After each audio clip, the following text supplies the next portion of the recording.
हनुमान जी की कथा भी अनंत है, पर हनुमान जी की कथा जब भगवान श्री राम को हनुमान जी मिले या हनुमान जी को श्री राम जी मिले, तब से लेके आज तक हनुमान जी की कथा कही सुनी जाती है। आपको पता है हनुमान चालीसा किसने लिखा? हनुमान चालीसा के लेखक कौन है बताइए? हनुमान चालीसा को किसने लिखा था? आज हम हनुमान चालीसा की ही व्याख्या आपको करेंगे। पिछली बार जब सुंदरकांड की व्याख्या हमने की तभी हमने आपसे कहा था कि जब भी समय लगेगा आपको हनुमान चालीसा सुनाएंगे। ये बताइए हनुमान चालीसा किसने लिखा? जब भी अपने से बड़ों का नाम लिया करें तो उसमें श्री और जी जरूर लगाएं। गोस्वामी श्री तुलसीदास जी महाराज, है ना? हमारे पूर्वज हैं, ये हमारे पूज्य हैं, ये इनका नाम हमेशा सम्मान से हो। जब भी हम अपने पिता का नाम लेते हैं तो उसमें श्री लगाते हैं ना, ये हमारा शिष्टाचार है। अपने से बड़ों का नाम लेते हैं, मर्यादा से नाम लेते हैं। उसी तरह जब भी हम अपने संतों का नाम लें, आचार्यों का नाम लें, तो उसको भी बड़ी श्रद्धा और बड़े आदर से संबोधित करें। तुलसीदास मत कहा करो, यह हम बच्चे हैं, उन महापुरुषों का नाम यह सम्मानजनित नहीं है। फिर क्या? गोस्वामी श्री तुलसीदास जी महाराज। जब भी आपको नाम बोलना हो पूरा सेंटेंस बोलिए, पूरा बोलिए आदर के साथ। तो अब बताइए श्री हनुमान चालीसा किसने लिखा? गोस्वामी श्री तुलसीदास जी महाराज। आपने क्यों लिखा? इसके पीछे भी एक कथा है। हनुमान चालीसा क्यों लिखा गया, इसके पीछे एक बहुत बड़ी कथा है। एक बार गोस्वामी तुलसीदास जी महाराज एक गांव से गुजर रहे थे। अचानक एक रोती हुई महिला गोस्वामी तुलसीदास जी के चरणों में आके गिर पड़ी। कहने लगी, महाराज आशीर्वाद दे दो। तो गोस्वामी तुलसीदास जी ने कह दिया, जाओ सदा सुहागिन रहो। एक स्त्री को सबसे इससे बड़ा वरदान और क्या होगा? उसको ये कहा जाए सदा सौभाग्यवती रहो, सदा सुहागिन रहो, सदा सुहागन रहो। इससे बड़ा और वरदान क्या चाहिए एक पतिव्रता नारी को? गोस्वामी जी को लगा ये रो रही है, कोई संकट है, तो कह दिया जाओ सदा सुहागन रहो। जब गोस्वामी जी ने यह आशीर्वाद दे दिया तब उस महिला ने रोते हुए कहा, महाराज मैं तो आपके चरणों में इसलिए आई हूं कि मेरे पति मर चुके हैं। उसके पति मरे पड़े थे और उसे पता चला कि नगर में गोस्वामी श्री तुलसीदास जी आए हैं। उस समय तुलसीदास जी बड़े विद्वान, बड़े भक्त के रूप में समाज में पूजे जाते थे। उस महिला को पता चला कि मेरे पति, उसके पति मर गए अचानक, और जब पति मरे उसे पता चला कि नगर में गोस्वामी श्री तुलसीदास जी आए हैं। चरणों में गिर पड़ी और अचानक तुलसीदास जी के मुख से निकल गया, सदा सुहागन रहो। अब तो चक्कर में पड़ गए बाबा जी। महाराज आपने मुझे सुहागन का वरदान दिया है और मेरे पति तो मर चुके हैं। उनकी अर्थी उठने वाली है, नगर इकट्ठा हो चुका है, अर्थी सजाई जा रही है। तब तुरंत श्री गोस्वामी जी ने भगवान से कहा, प्रभु ये क्या लीला है आपकी? यदि मेरे मुंह से कुछ निकला है तो नाथ मैं अपनी वाणी कभी नहीं बोलता। मैं तो जो बोलता हूँ रघुनंदन आपकी ही वाणी बोलता हूँ। शायद आपने ही बुलवाया है, और आपने बुलवाया है तो फिर ये वचन मिथ्या नहीं होना चाहिए। यदि एक भक्त का वचन मिथ्या चला जाता है ना मां, तो भगवान पर उंगलियां खड़ी हो जाती हैं। विश्वास पर संदेह होने लगता है। और मैं आपसे कह चुका हूं कि भगवान कभी विश्वास को टूटने नहीं देते। भगवान सदा भक्तों के विश्वास की रक्षा करते हैं। जब श्री गोस्वामी तुलसीदास जी ने बड़े भाव से वहां बैठकर, बेटी तू चिंता ना कर, अब राम जी कुछ करेंगे। गोस्वामी जी वहां बैठकर और सीताराम सीताराम सीताराम सीताराम सीताराम सीताराम सीताराम सीताराम जपने लगे।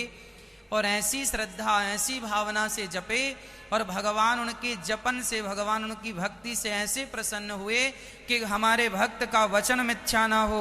उसका मरा हुआ पति उठकर बैठ गया। सबके देखते देखते यह बात हवा की तरह सारे संसार में फैल गई कि तुलसीदास जी बड़े चमत्कारी संत हैं। उस समय अकबर का शासन था। शासन किसका चल रहा था? अकबर का। जब यह बात अकबर को पता लगी कि हिंदू धर्म के कुछ संतों ने इतना बड़ा चमत्कार किया कि मुर्दे को जिंदा कर दिया, तो अकबर ने तुलसीदास जी को अपने यहां आमंत्रित किया,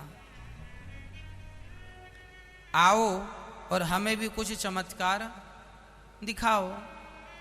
तुलसीदास जी मना करते हैं, अकबर हम ना तुम्हारे घर आएंगे, ना तुम्हारे दरबार आएंगे और ना तुम्हें चमत्कार दिखाएंगे। हम कोई चमत्कार दिखाने वाले बाबा नहीं हैं। हम तो सिंपल अपने राम का नाम जपते हैं। चमत्कार तो हमारे राम नाम में है, चमत्कार तो हमारे भगवान करते हैं और वह श्रेय अपने भक्तों को देते रहते हैं। भगवान सबसे बड़े चमत्कारी हैं। हम तो केवल उनका नाम लेना जानते हैं और हम तुम्हारे दरबार नहीं आएंगे, हमें कुछ लेना देना थोड़ी है तुमसे। अकबर को बड़ा बुरा लगा कि हिंदू संत ने हमारा अपमान कर दिया। अपने सैनिकों को भेजा, जाओ तुलसीदास को पकड़ कर लाओ। सैनिक गए, तुलसीदास जी के हाथों में हथकड़ियां डाल के बांध कर लेके आए, दरबार में खड़ा किया गया। तुलसीदास जी के हाथों में बंधन था, पांव में बेड़ियां थीं और अकबर कह रहा था, यदि तुम बड़े भक्त हो, तुमने मुर्दे को जिंदा किया है, तो आज हमें चमत्कार दिखाओ। तुलसीदास जी बोले, भैया मैं भगवान का नाम जपना जानता हूं, मेरे से चमत्कार नहीं आता। भगवान ही वचन की रक्षा करते हैं, मैं क्या करूं। जब तुलसीदास जी ने कोई चमत्कार नहीं दिखाया तो काल कोठरी में बंद कर दिया तुलसीदास जी को अकबर ने। उस काल कोठरी में गोस्वामी तुलसीदास जी ने हनुमान चालीसा की रचना की।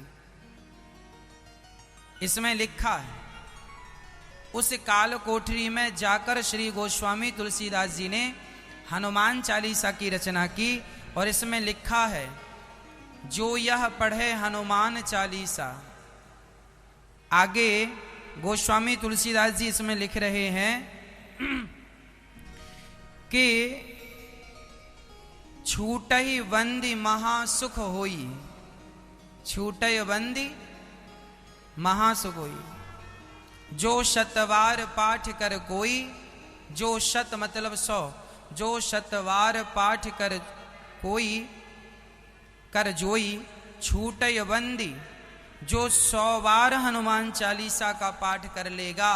गोस्वामी श्री तुलसीदास जी ने अपने आप वहां काल कोठरी में हनुमान चालीसा शुरू किए और पढ़ने लगे। अपने आप हनुमान जी की कृपा हुई और हनुमान चालीसा पूरा होते होते जब यह चौपाई उन्होंने पढ़ी कि जो यह पढ़े छूटय बंदी महासुख होई, उसी समय हजारों की संख्या में बंदर वहां आए और बंदरों ने आके जो वहां का क्रूर शासक था, जिसने गोस्वामी जी को बंद किया था, उनकी सिंहासन तक बंदर पहुंच के और सारी सेना को जो बंदरों ने मारना शुरू किया, अर्थात स्वयं अनेक रूप में श्री हनुमान जी प्रकट होके और उस दुष्ट व्यक्ति को, उसकी सेना को जब तहस नहस करना शुरू किया, मारना शुरू किया।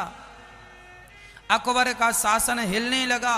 महाराज हाहाकार मच गया, कोई साबुत नहीं बचा। सारे सेना घायल पड़ी है, ना अस्त्र काम कर रहे हैं, ना शस्त्र काम कर रहे हैं, ना कुछ काम कर रहा है। अकबर घबरा गया, अब क्या करें, हम तो बड़े परेशान हैं। और बंदरों की सेना बढ़ने लगी, चारों तरफ से सेना घेर चुकी थी, अकबर घिर चुका था।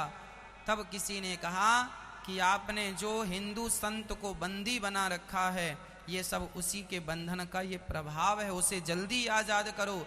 अकबर ने तुरंत जाकर तुलसीदास जी को प्रणाम किया, महाराज आपका चमत्कार हमने देख लिया, हमें माफ कर दीजिए। तब तुलसीदास जी बाहर आए और बाहर आते ही हनुमान जी का वह रौद्र रूप अपने आप समाप्त हो गया, अर्थात वहां एक भी बंदर नजर नहीं आए।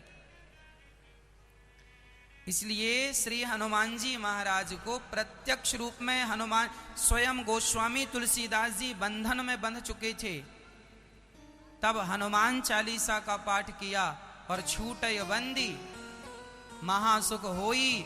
इसलिए आप भी संसार के बंधन से मुक्ति चाहते हैं, कोई आपका निर्दोष व्यक्ति जेल में चला गया है तो आप हनुमान चालीसा का 100 पाठ रोज कीजिए, हनुमान जी की कृपा से आप निर्दोष साबित होकर तुरंत बाहर आ जाएंगे।